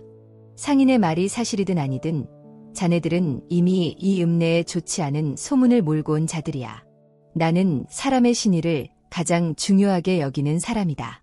거짓을 말하고 남을 속이는 자들의 환자는 내 아무리 명이라 한들 고쳐줄 수 없다. 의술은 사람을 살리는 기술이지 부정한 자들의 목숨을 연명시켜주는 기술이 아니기 때문이야. 허 의원은 냉정하게 돌아섰다. 다른 의원을 알아보거라. 나는 자네들의 환자를 받을 수 없네. 여봐라, 저들을 밖으로 내보내라. 의원님. 만호와 연화, 대철이 절망적으로 외쳤지만 하인들은 이미 그들을 거칠게 밀어내고 있었다. 희망의 빛이 보였던 커다란 대문이 이제는 절망의 벽이 되어 눈앞에서 쿵 소리를 내며 닫혔다. 세 사람은 닫힌 대문 앞에서 망연자실하게 서 있었다. 연하는 결국 참았던 울음을 터뜨리며 주저앉았다. 대철은 분노에 찬 주먹으로 땅을 내리쳤다. 만호는 하늘이 무너지는 것 같은 기분이었다. 자신이 심은 생각의 씨앗이 결국 이런 끔찍한 열매를 맺었다. 숙주의 길은커녕 더 깊은 나락으로 떨어지고 있었다. 하나의 생각이 1000개의 업을 만든다. 부처님의 말씀이 그의 귓가에서 조롱하듯 맴돌았다. 그는 자신이 저지른 잘못의 무게가 얼마나 무겁고 집요한지를 뼈저리게 느끼고 있었다. 이제 어떻게 해야 하는가? 이대로 아버지를 죽게 내버려 둘 수는 없었다. 그때 만호의 머릿속에 연하의 말이 떠올랐다. 독초도 잘 쓰면 약이 되고 약초도 잘못 쓰면 독이 된다. 당신의 지식도 마찬가지가 아니었을까요? 그래, 아직 끝나지 않았다. 그에게는 아직 그가 가진 지식과 말이 남아있었다. 이전에는 남을 해치기 위해, 방금 전에는 위기를 모면하기 위해 거짓을 말했지만 이번에는 진실을 말해야 할 때였다. 있는 그대로의 진실, 자신의 가장 부끄러운 치부를 드러내서라도 허 의원의 마음을 돌려야 했다. 만호는 울고 있는 연화의 어깨를 붙잡았다. 낭자, 아직 포기하면 안 됩니다. 그리고 대철을 보았다. 대철공, 저를 한 번만 더 믿어주시겠습니까? 대철은 붉게 충혈된 눈으로 그를 노려보았다. 믿어. 뭘 또 어쩌려고. 당신의 그 혓바닥으로 또 무슨 거짓말을 꾸며내려는 거요. 아닙니다. 이번에는 거짓이 아닙니다. 진실을 말할 겁니다. 제가 저지른 모든 잘못을, 그리고 우리가 이곳까지 오게 된 모든 과정을 하나도 남김없이 정직하게 이야기할 겁니다. 그것이 우리가 할 수 있는 마지막 방법입니다. 만호의 눈빛은 흔들림이 없었다. 거기에는 더 이상 비겁한 꾀나 임기응변이 아닌 자신의 모든 것을 걸겠다는 비장한 결의가 담겨 있었다. 연하와 대철은 그 눈빛에서 이전과는 다른 힘을 느꼈다. 만호는 다시 대문 앞으로 걸어갔다. 그리고는 문을 두드리는 대신 그 앞에 정저하고 앉았다. 의원님, 드릴 말씀이 있습니다. 제 이야기를 들어주시기 전까지 저는 이 자리에서 한 발짝도 움직이지 않겠습니다. 안에서는 아무런 대답이 없었다. 하지만 만호는 포기하지 않았다. 그는 닫힌 문을 향해 자신의 이야기를 시작했다. 목소리를 높이지도 애원하지도 않았다. 그저 담담하고 차분하게 자신의 죄를 고백하기 시작했다. 의원님께서 들으신 상인의 말은 반은 맞고 반은 틀립니다. 아라냐 마을에 사기꾼 선비가 있다는 말은 맞습니다.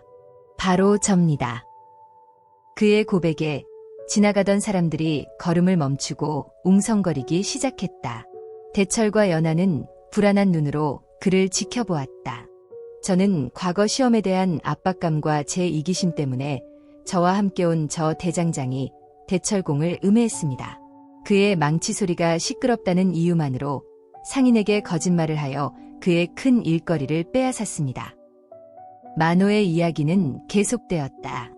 대철이 절망에 빠져 술을 마시게 된 이야기, 그 때문에 연화 아버지의 쇠갈고리가 수리되지 못한 이야기, 결국 절벽에서 끔찍한 사고가 일어난 이야기까지.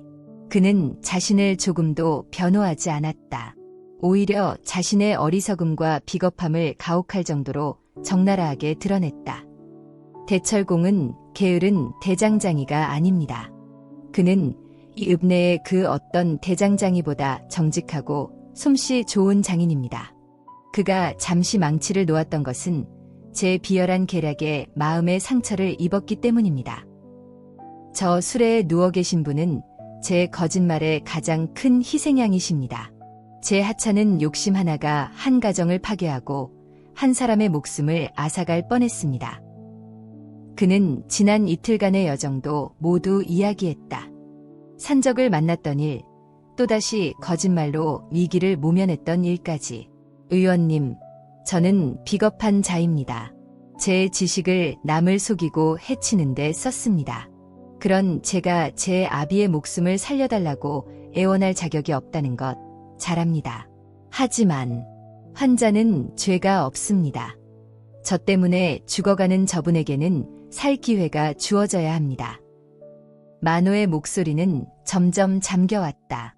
제가 배운 책 속에는 수많은 길이 있었습니다. 하지만 저는 가장 그릇된 길을 택했습니다.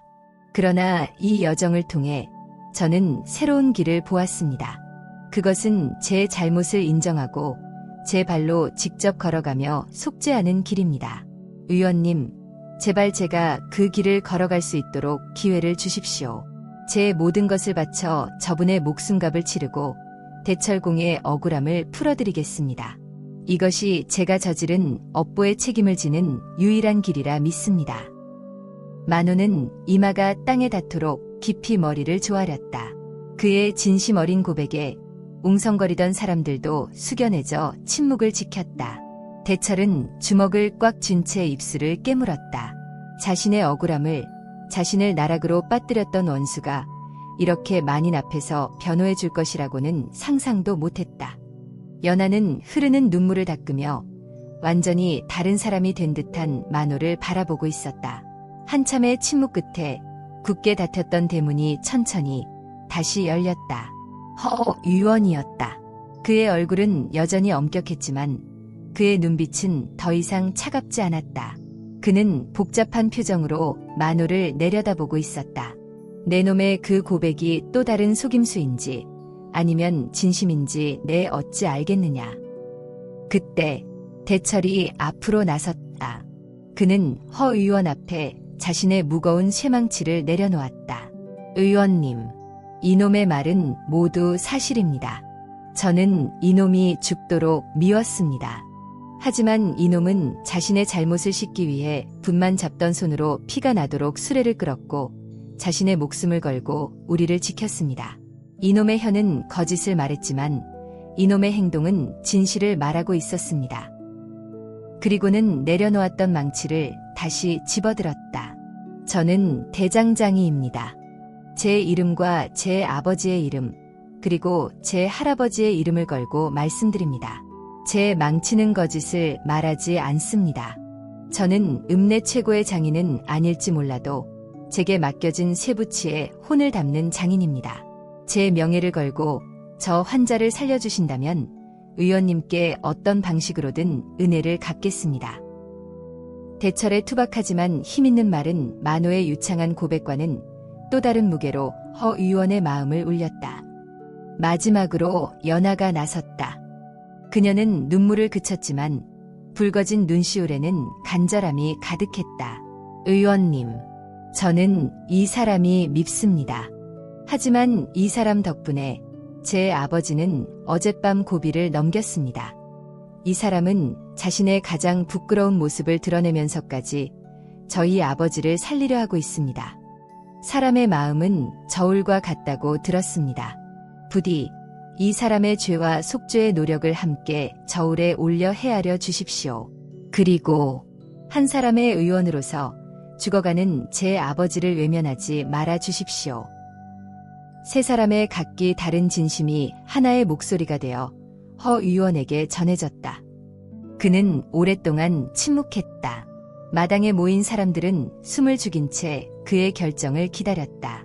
허 의원은 깊은 한숨을 내쉬었다. 사람의 마음을 고치는 것은 뼈를 맞추는 것보다 어렵고 진실을 가려내는 것은 병의 근원을 찾는 것보다 힘든 법이지. 그는 하인에게 명했다. 환자를 안으로 들여라.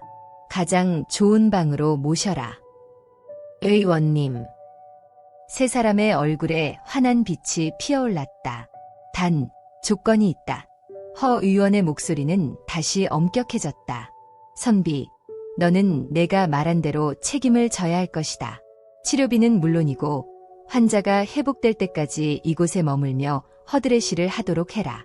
내가 그토록 경멸했던 땀의 무게를 직접 느껴보아야 할 것이다. 내가 가진 그 지식은 잠시 잊어라. 대신 텅 빈 마음으로 사람의 고통을 배우거라. 그리고 대처를 보았다. 대장장이, 자네의 그 망치가 정말로 거짓을 말하지 않는지 내가 시험해보겠다. 내게는 오래전 서역에서 들여온 귀한 의료도구가 하나 있는데 끝이 부러져 이 읍내의 어떤 대장장이도 고치지 못했다. 만약 내가 그것을 완벽하게 고쳐낸다면 치료비의 절반을 깎아주고 너의 솜씨를 인정해주마. 하지만 그러지 못한다면 너 또한 이 선비와 함께 일하며 죗값을 치러야 할 것이다. 허 의원은 단순한 의원이 아니었다. 그는 사람의 병뿐만 아니라 마음까지 꿰뚫어보는 현자였다. 그는 만호에게는 노동을 통해 대철에게는 실력을 통해 스스로를 증명하고 속죄할 기회를 준 것이다. 만호와 대철은 조금의 망설임도 없이 대답했다. 그렇게 하겠습니다. 기꺼이 받아들이겠습니다.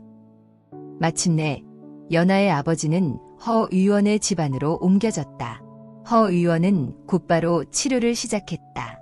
만호는 돈주머니를 모두 내놓고 그날부터 선비의 옷을 벗고 허드렛 일꾼의 옷으로 갈아입었다. 그는 마당을 쓸고 물을 셔나르고 약초를 다듬으며 난생 처음으로 고된 육체 노동을 시작했다. 대철은 허 의원이 내민 부러진 의료도구를 받아들었다. 그것은 아주 작고 정교한 수술용 칼이었다. 여태껏 다뤄왔던 쟁기나 작살과는 차원이 다른 물건이었다. 그는 며칠 밤낮으로 허 의원의 작은 화덕 앞에 앉아 그것을 연구하고 두드리고 갈았다. 그의 온 신경이 바늘끝처럼 날카로운 칼끝에 집중되었다. 연하는 아버지의 곁을 지키며 정성껏 간호했다. 그녀는 창문 너머로 묵묵히 마당을 쓰는 만호의 모습을, 그리고 불꽃 앞에서 땀 흘리는 대철의 모습을 복잡한 심경으로 바라보았다. 하나의 생각이 만들어낸 거대한 업보의 소용돌이는 이제 세 사람을 속죄라는 새로운 길 위에서 하나로 묶어놓고 있었다. 만호는 붓 대신 빗자루를 들고 자신의 교만을 쓸어내고 있었고, 대철은 망치로 새가 아닌 자신의 명예를 벼리고 있었다. 과거 시험날이 조용히 지나갔다. 만호는 잠시 서재와 책들을 떠올렸지만 이내 고개를 저었다. 지금 그가 읽어야 할 책은 낡은 경전이 아니라 고통받는 사람들의 얼굴과 땀 흘리는 자신의 손바닥에 있었다. 며칠 후 대철이 마침내 완벽하게 복원된 수술용 칼을 들고 허 의원 앞에 나타났다. 그리고 거의 동시에 연하의 아버지가 기적적으로 의식을 되찾았다. 비극의 씨앗을 심었던 만호의 한 생각은 이제 세 사람의 진실된 노력을 통해 희미한 희망의 싹을 틔우기 시작하고 있었다. 하지만 업보의 무게는 그리 가볍지 않았다. 그들의 시련은 아직 끝나지 않았다. 그들이 돌아가야 할 아라냐 마을에는 그들이 풀어야 할 또 다른 매듭들이 기다리고 있었다. 제4부 하나의 마음, 1000개의 보다. 한 달이 흐른 뒤 연하의 아버지는 목숨을 건졌으나 허 의원의 진단대로 다시는 절벽을 오를 수 없는 몸이 되었다. 그의 왼쪽 다리는 짧아졌고 걸을 때마다 지팡이에 의지해야 했다. 비극의 상처는 그의 몸에 지워지지 않는 흔적을 남겼다. 하지만 그의 눈빛은 원망 대신 죽음의 문턱에서 돌아온 자의 깊은 평온함으로 채워져 있었다. 허 의원은 약속대로 치료비의 절반을 깎아주었다. 대철이 혼을 담아 고쳐낸 수술용 칼을 보고 크게 만족했기 때문이다. 그는 만호에게 말했다. 이제 돌아가거라. 내가 속죄해야 할 곳은 여기가 아니라 내가 상처를 준 그 마을이다. 진정한 속죄는 벌을 받는 것에서 끝나는 것이 아니라 망가진 것을 바로 세우고 더 나은 것을 만들어내는 데에 있느니라. 만호와 대철, 그리고 연하와 그녀의 아버지가 아라냐 마을로 돌아가는 길은 올 때와는 사뭇 달랐다. 올 때는 절망과 죄책감, 분노로 가득 찬 위태로운 동행이었지만 돌아가는 길은 조용하고 굳건한 연대감으로 채워져 있었다. 만호와 대철은 말없이 교대로 수레를 끌었다. 더 이상 피 묻은 손바닥을 감추지도 서로를 향한 어색한 침묵을 견디지도 않았다. 그들의 침묵은 이제 이해와 존중의 언어가 되어 있었다. 연하는 아버지 곁에 앉아 간간히 만호와 대철에게 물을 건넸다. 그녀의 시선은 더 이상 경멸이나 원망이 아니었다. 한 사람은 자신의 모든 것을 버리고 속죄의 길에 나섰고 다른 한 사람은 자신의 명예를 걸고 그 속죄의 길에 동참했다. 그녀는 두 사내의 등 뒤로 떠오르는 아침해를 보며 비극 속에서 피어나는 기이한 인연의 힘을 느끼고 있었다. 마을 어귀에 다다랐을 때 그들을 가장 먼저 발견한 것은 마을 아이들이었다. 아이들은 연하의 아버지가 살아 돌아온 것을 보고 환호성을 지르며 마을로 달려가 소식을 알렸다. 곧 마을 사람들이 하나둘씩 몰려나왔다. 그들의 얼굴에는 안도와 호기심, 그리고 풀리지 않은 의문과 의심이 뒤섞여 있었다. 사람들의 시선은 특히 만호에게 집중되었다. 한 달 전 호련히 사라졌던 창백한 선비는 온데간데 없고 햇볕에 그을리고 손마디가 굵어진 그러나 눈빛만은 형형한 낯선 사내가 서 있었다. 그가 입고 있는 허름한 일꾼의 옷은 그가 겪었을 고난을 짐작하게 했다. 마을 촌장이 앞으로 나서며 물었다. 연하 아비, 무사해서 다행일세. 대체 그동안 무슨 일이 있었던 건가? 모두의 시선이 만호에게 향했다. 이제 그가 대답할 차례였다. 그는 수레를 내려놓고 사람들 앞에 똑바로 섰다. 읍내허 의원의 대문 앞에서 그랬던 것처럼 그는 자신의 모든 것을 드러낼 준비가 되어 있었다. 제가 말씀드리겠습니다. 만호는 읍내에서 했던 것보다 더 상세하고 정직하게 모든 것을 고백했다. 자신의 비좁은 마음에서 시작된 이기적인 생각, 상인을 속인 비겁한 거짓말, 그로 인해 대철이 겪어야 했던 고통과 마을 사람들이 겪었던 불편함, 그리고 결국 연하의 아버지를 죽음의 문턱까지 몰고 갔던 끔찍한 결과까지. 그의 목소리는 떨리지 않았다. 그는 자신의 죄를 똑똑히 마주하고 그것을 자신의 입으로 남김없이 이야기했다. 마을은 충격적인 침묵에 휩싸였다. 자신들이 존경과 기대를 담아 바라보던 젊은 학자의 입에서 나온 고백은 믿기 힘든 것이었다. 특히 쟁기와 호미수리를 제때 받지 못했던 농부와 안악들은 배신감에 찬 눈으로 만호를 쏘아보았다.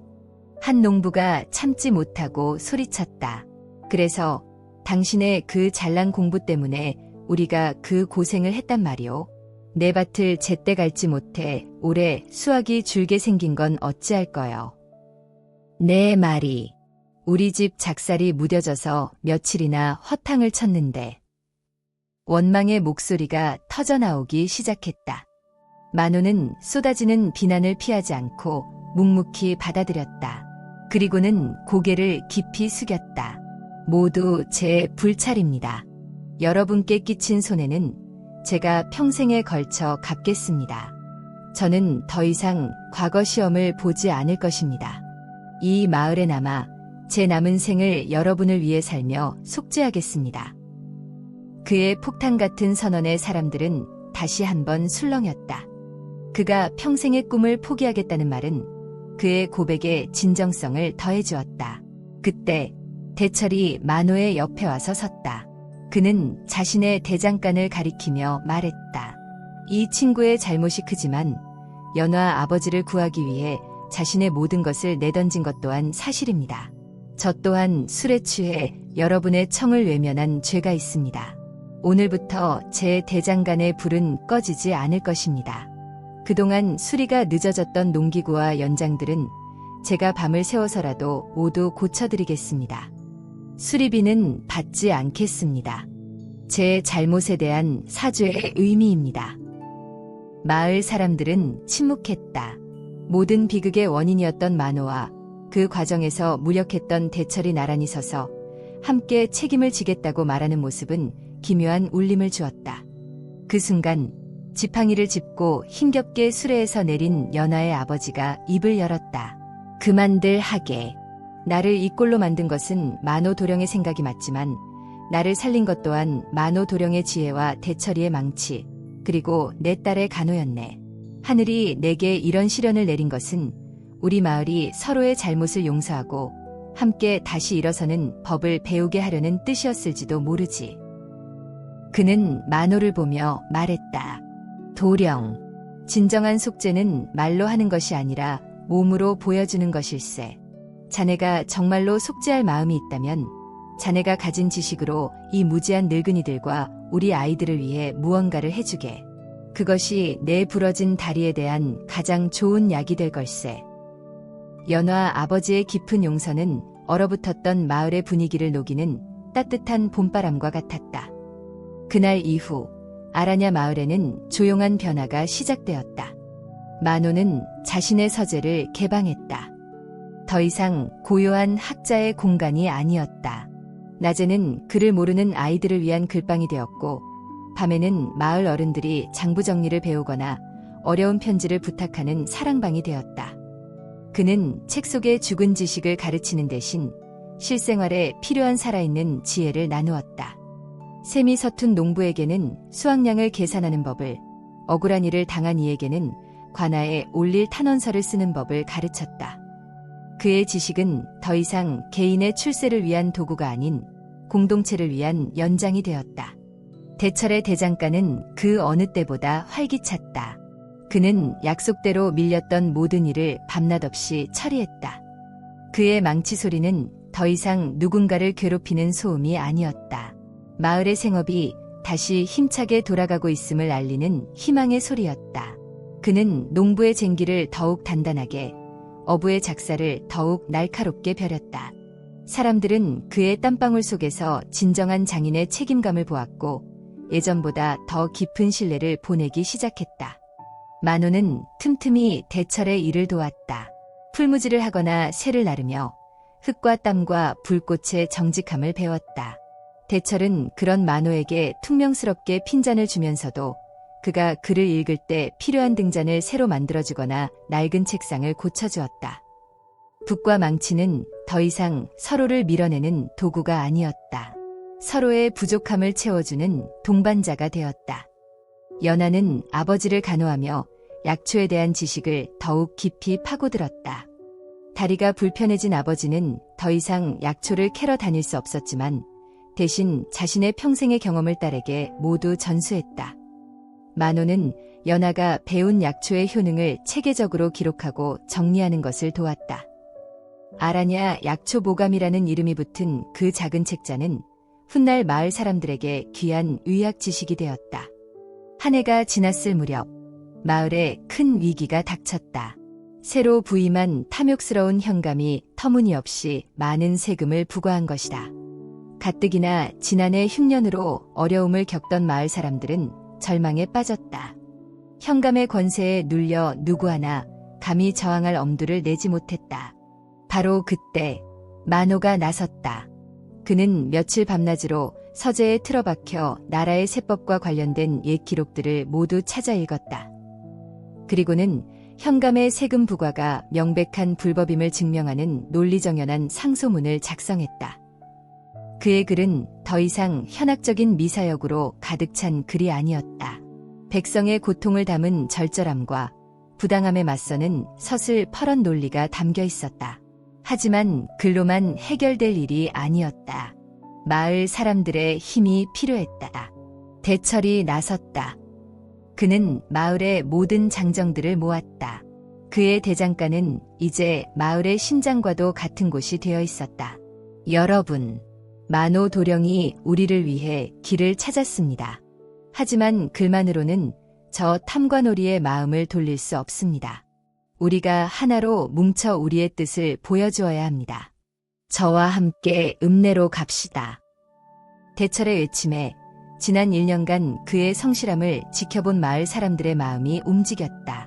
다음 날 만호가 쓴 상소문을 앞세우고 대철과 마을 사람들이 그 뒤를 따라 읍내로 향했다. 그들의 행렬은 비록 남루했지만 부당함에 맞서는 당당한 기세가 있었다. 현감은 처음에는 그들을 비웃으며 쫓아내려 했다. 하지만 만호가 내민 상소문이 날카로운 논리의 할 말을 잃었고 대철을 중심으로 굳게 뭉친 마을 사람들의 기세에 겁을 먹었다. 결국 그는 부당한 세금을 철회할 수밖에 없었다. 아라냐 마을이 처음으로 스스로의 힘으로 위기를 이겨낸 순간이었다. 마을 사람들은 돌아오는 길에 만호와 대철을 행갈에 쳤다. 만호는 어색하게 웃으며 사람들의 손에 몸을 맡겼고 대철은 호탕하게 웃었다. 그들의 웃음소리가 마을 전체에 울려 퍼졌다. 그날 저녁 마을에서는 작은 잔치가 열렸다. 잔치가 끝난 조용한 달밤 만호는 대철의 대장간을 찾아갔다. 대철은 달궈진 새를 식히며 마지막 작업을 하고 있었다. 새가 물에 담기는 츠으 소리가 경쾌하게 울렸다. 만호는 그 소리를 들으며 말했다. 예전에는 이 소리가 세상에서 가장 듣기 싫은 소리였습니다. 대철이 씩 웃으며 그를 돌아보았다. 지금은 어떻소? 지금은 세상에서 가장 마음 편안한 소리입니다. 이 소리가 들려야 내가 사는 이 마을이 살아있다는 것을 느낍니다. 심장 소리 같습니다. 두 사람은 말없이 서로를 보며 미소 지었다. 그들의 눈빛에는 지난 2년간의 모든 고난과 화해, 그리고 함께 이룬 성취가 담겨 있었다. 만호가 대장간을 나와 자신의 서재로 돌아갈 때 언덕 위에서 연하가 그를 기다리고 있었다. 그녀의 손에는 따뜻한 차가 담긴 찻잔이 들려 있었다. 오늘 정말 멋있었어요. 연하가 찻잔을 건네며 말했다. 책 속에 파묻혀 있던 선비님이 진짜 세상을 위한 선비님이 되셨네요. 만호는 차를 한 모금 마셨다. 따뜻한 온기가 온몸으로 퍼져나갔다. 모두 낭자 덕분입니다. 낭자가 제게 독초도 약이 될 수 있다고 말해주지 않았다면 저는 여전히 제 잘못 속에서 허우적거리고 있었을 겁니다. 아니요. 연하가 고개를 저었다. 스스로 깨닫고 스스로 길을 걸어오신 거예요. 아버지가 그러시더군요. 마음의 밭을 잘 가꾸는 사람이라고요. 두 사람 사이에는 더 이상 어색함이나 부채감은 없었다. 깊은 신뢰와 따뜻한 연정이 강물처럼 조용히 흐르고 있었다. 멀리서 대철의 망치 소리가 다시 들려왔다. 캥, 캥, 캥 규칙적이고 힘있는 소리. 그것은 더 이상 소음이 아닌 아라냐 마을의 평화로운 일상을 알리는 음악이었다. 만호는 눈을 감고 그 소리를 들었다. 그는 자신의 마음속에서 조용히 되뇌었다. 무심코 던진 한 생각이 1000개의 길을 만들고 그 길 끝에 1000개의 인연과 업보가 열린다. 그릇된 생각 하나가 자신과 주변 사람들을 끔찍한 나락으로 몰고 갔지만 속죄하고자 하는 또 다른 생각 하나가 결국 모든 것을 제자리로 돌려놓고 심지어 이전보다 더 단단하고 따뜻한 공동체를 만들어냈다. 업보는 벌이 아니라 스스로를 돌아보고 더 나은 길을 찾게 하는 기회일지도 모른다는 것을 그는 온몸으로 깨달았다. 하나의 생각은 씨앗이다. 그 씨앗이 독초가 될지 약초가 될지는 오직 그 씨앗을 심는 사람의 마음에 달려 있었다. 만호는 이제 자신의 마음밭에 어떤 씨앗을 심어야 하는지를 알게 되었다. 그것은 그가 평생을 읽었던 그 어떤 경전보다도 깊고 명확한 깨달음이었다. 그는 조용히 눈을 뜨고 자신을 바라보는 연하를 향해 따뜻하게 미소 지었다. 그들의 뒤로 아라냐 마을의 평화로운 밤이 깊어가고 있었다. 모든 살아있는 존재들이 평화롭고 행복하기를 기원합니다. 구독과 좋아요는 자비로운 마음의 실천입니다. 감사합니다.